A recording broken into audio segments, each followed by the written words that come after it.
teman-teman, kali ini kita akan mempelajari materi tentang penerapan persiapan pengelolaan dana kas kecil pada mata pelajaran otomatisasi tata kelola keuangan. Diharapkan setelah teman-teman mengikuti video pembelajaran ini dapat mempersiapkan pengelolaan dana kas kecil dengan benar. Yuk, kita simak videonya. Dalam tata usaha keuangan suatu lembaga, instansi, atau perusahaan, dalam kegiatan operasionalnya, tidak lepas dari pengeluaran-pengeluaran yang relatif kecil. Untuk itu, perlu mengadakan pengelolaan dana kas kecil. Dana kas kecil adalah sejumlah dana yang dibentuk khusus oleh perusahaan untuk pengeluaran yang bersifat rutin dan jumlahnya relatif kecil. Contoh pengeluaran yang dapat menggunakan dana kas kecil, misalnya biaya pembelian konsumsi rapat, biaya pembelian alat tulis kantor, biaya transport antar surat, pembelian souvenir untuk rekanan, dan beberapa pengeluaran untuk keperluan pimpinan. Mari kita ikuti langkah-langkah mempersiapkan pengelolaan kas kecil. Hal-hal yang harus dipersiapkan dalam pembentukan dana kas kecil adalah: langkah yang pertama, menyiapkan peralatan dan form-form yang dibutuhkan. 1. Mesin kantor yang terdiri dari komputer dan printer. Kedua, peralatan habis pakai yang terdiri dari alat tulis, staples, guide, dan map. Yang ketiga, ada peralatan tidak habis pakai yang terdiri dari cashbox, alat hitung atau kalkulator, perforator, stapler, gunting, snellheader, dan opener. Yang keempat, ada bukti transaksi intern yang terdiri dari cek dan bukti pengeluaran kas. Yang kelima, ada bukti transaksi ekstern berupa faktur, nota, kwitansi, struk belanja, dan screenshot transportasi. Yang keenam, form dan buku yang digunakan adalah: 1. Bukti pengajuan dana kas kecil. Jika kas kecil dikelola menggunakan sistem impres, maka dana yang diajukan sebesar jumlah pengeluaran dalam satu periode. Jika kas kecil dikelola menggunakan sistem fluktuasi, maka dana yang diajukan sebesar dana awal pembentukan kas kecil. 2. Bukti penerimaan dana kas kecil. 3. Bukti permintaan pengeluaran kas kecil.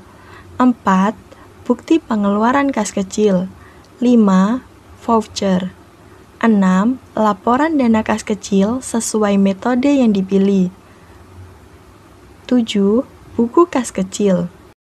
Bentuk form tidak ada aturan yang baku, disesuaikan dengan kebutuhan suatu lembaga, instansi, atau perusahaan. Selanjutnya, hal-hal yang harus dipersiapkan pada saat pembentukan kas kecil adalah pihak-pihak yang berperan dalam pembentukan kas kecil yang terdiri dari pimpinan, bendahara, dan pemegang kas kecil atau staf administrasi atau sekretaris. Peran pimpinan dalam pembentukan dana kas kecil adalah menyelenggarakan rapat pembentukan dana kas kecil. Dalam rapat, pimpinan harus membuat SK pembentukan kas kecil yang di dalamnya memuat: 1. Nama karyawan yang ditunjuk sebagai pemegang kas kecil dengan kriteria paham pembukuan, bisa mengoperasikan aplikasi Excel, teliti, dan jujur. Yang kedua, jumlah dana yang dikelola. Yang ketiga, metode yang dipilih dalam mengelola kas kecil. Yang keempat, pembiayaan yang bisa menggunakan dana kas kecil. Yang kelima, waktu pengelolaan kas kecil biasanya 2 minggu atau per periode. Dan yang kedua, mengotorisasi dan menandatangani setiap transaksi yang terjadi. Pihak kedua adalah bendahara. Tugas bendahara: 1. Mengeluarkan cek dan membuat bukti pengeluaran kas. Bagian cek yang harus diisi: 1. Tanggal, 2. Nama yang menerima uang, 3. Jumlah uang yang dicairkan, yang ditulis dengan huruf dan angka. 4. Nama dan tanda tangan yang mengeluarkan cek. Bagian bukti pengeluaran kas yang harus diisi. 1. Nomor bukti kas keluar. 2. Tanggal. 3. Dibayarkan kepada siapa. 4. Jumlah uang yang ditulis dengan angka. 5. Nomor cek. 6. Untuk apa uang tersebut dikeluarkan. 7. Ditandatangani oleh pimpinan, bendahara, dan bagian keuangan.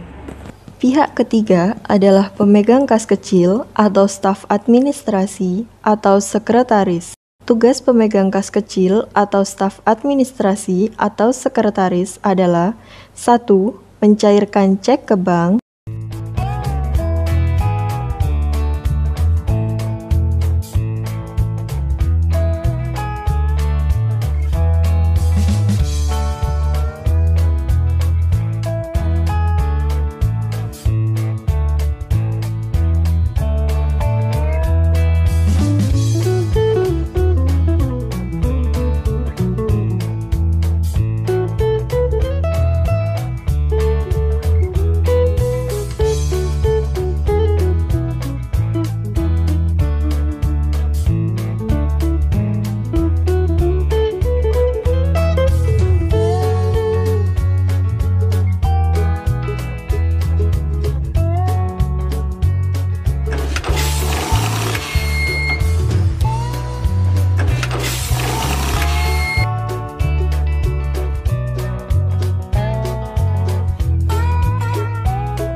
Setelah itu, uang disimpan dalam cashbox.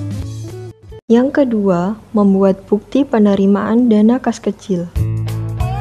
Bukti penerimaan dana kas kecil dibuat oleh pemegang kas kecil atau staf administrasi atau sekretaris setelah menerima bukti pengeluaran kas dari bendahara. Dilanjutkan dengan meminta tanda tangan pada bendahara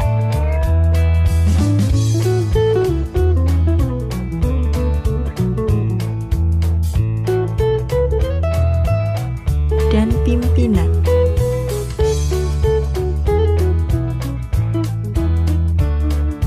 Yang ketiga, menyiapkan bukti permintaan pengeluaran kas kecil. Karyawan pengguna kas kecil datang menemui pemegang kas kecil atau staf administrasi atau sekretaris untuk mengajukan pembelian alat tulis kantor dengan mengisi bukti penerimaan pengeluaran kas kecil. Karyawan pengguna dana kas kecil membelanjakan dana yang telah diterima dari pemegang kas kecil atau staf administrasi atau sekretaris sesuai dengan permintaan pengeluaran. Setelah melakukan pembelian atau pembayaran, maka diperoleh bukti berupa nota, kwitansi, struk belanja, dan screenshot transportasi yang sudah diberi tanda lunas. Dengan adanya bukti ekstern, maka pemegang kas kecil atau staf administrasi atau sekretaris membuat bukti pengeluaran dana kas kecil. Keempat, membuat bukti pengeluaran kas kecil.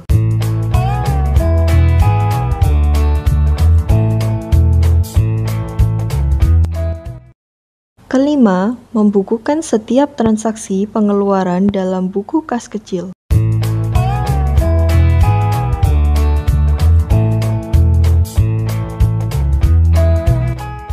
Yang keenam, membuat laporan dana kas kecil sesuai metode pengelolaan yang dipilih.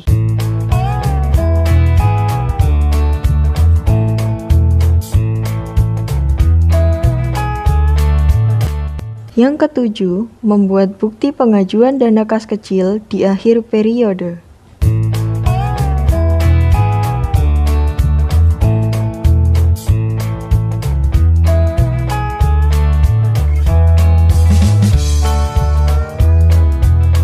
Bagaimana? Sudah lebih paham kan? Semoga video ini bisa menambah wawasan kita mengenai pengelolaan dana kas kecil.